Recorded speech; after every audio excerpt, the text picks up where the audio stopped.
All right, guys, this one is probably the one that requires the most work. We could actually graph it and figure out the answer to the question, which is, what does it indicate about the function? But I have a feeling they're actually going to want you to find the average rate of change over a function as well. So what we're going to have to do is actually do some actual calculations before we just look at the graph.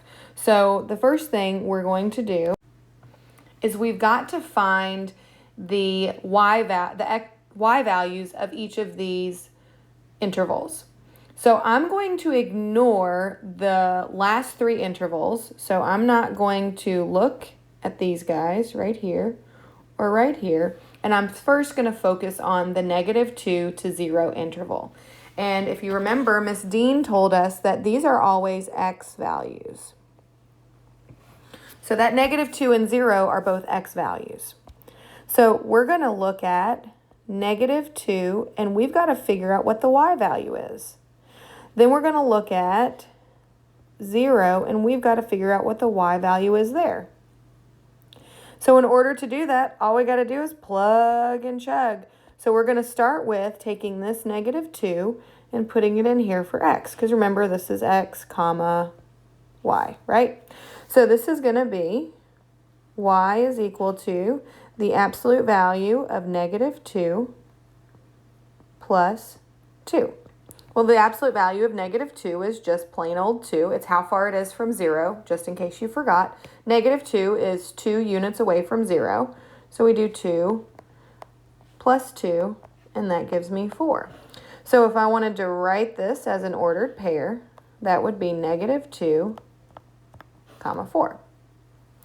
Now for the blue guy, I'm going to take this, again, this is x, comma y, and I'm going to find my y value. So y is equal to the absolute value of 0 plus 2. The absolute value of 0, it's 0 away from 0.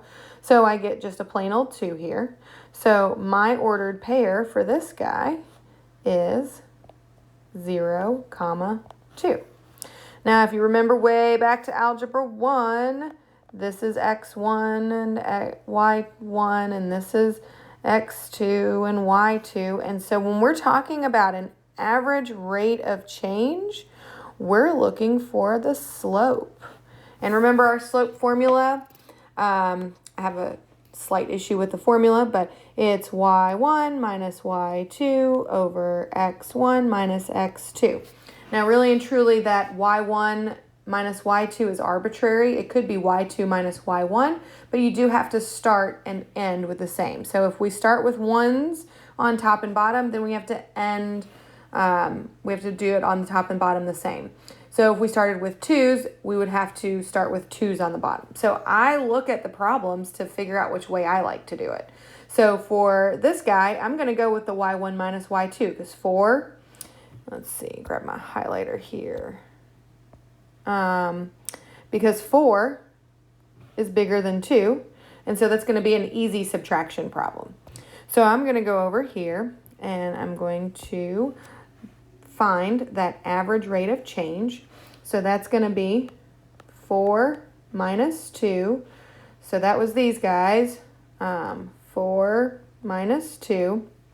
And then I'm going to do on the bottom the same thing I started with. So since I started with the y1 of 4, I'm going to have to start with the x1 of -2.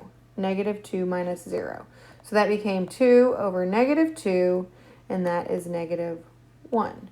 So the average rate of change over that interval is -1.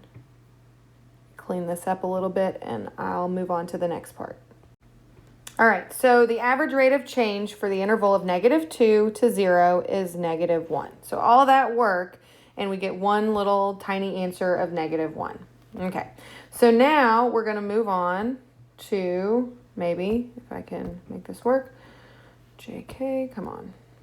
There we go. Okay, now we're going to move on to the next problem. And the next problem is the exact same thing, but now instead of using -2 and 0, we're going to look at 0 and 3.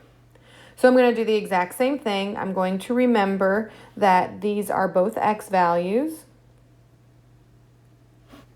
And so I'm going to go 0, comma, what's my y value? And then I'm going to go 3, comma, what's my y value? So again, I pulled the 0 from here, and I pulled the 3 from here.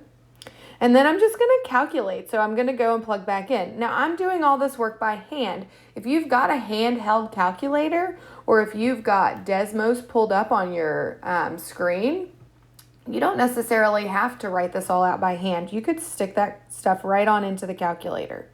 So if I did that by hand, again, we'll do by hand since we're here. We're going to do y is equal to the absolute value of 0 plus 2. Hey, we already did that one. We already know the answer. So if you're recording this on a piece of paper, you might already look up and say, hey, I know some of these. So this guy is 2. So my ordered pair this time is 0, comma 2. Now down here, I've got y is equal to the absolute value of 3 plus 2, which is 3 plus 2, or 5. So now my ordered pair is 3, comma 5. Okay, now we're going to go back and do our slope. So x1, y1, x2, y2. Now this time when I look, and this is where you all are going to be like, Ms. Ender, you're crazy. All right, and I am, but not because of this. So this time when I look, these guys right here, y1 is smaller than y2. So if I go with this formula right here, then I'm going to be getting a negative. And I don't know about you all, but I don't like negatives. So instead, I'm going to switch the order. I'm going to go y2 minus y1, okay? So that's what here's what this is going to look like. And this is legit. Like, I'm not making stuff up, okay? I'm doing a real thing in math. It's cool. If you don't trust me, try it the other way and see if you get the same answer. I bet you will. So this time when I find my slope, remember M is the abbreviation for slope. I've heard that that's because the French word for move starts with an M, and this was slopes were created or founded by René Descartes, who was French. So anyways, a little bit of history for you. I'm going to go 5 minus 2 this time. Now the thing is that since I started with this guy, I have to start with this guy. So on the bottom, I'm going to do 3 minus 0. So that becomes 3 over 3, which is a positive 1. Okay, now let me clean this up a little bit, and we'll talk about why we don't have to do the very last problem here. All right, so here's what's really going on. So the rate of change over negative 2 to 0 was negative 1. The rate of change over 0 to 3 was 1. That's what we just did all that work to find out, okay? Are they the same or different?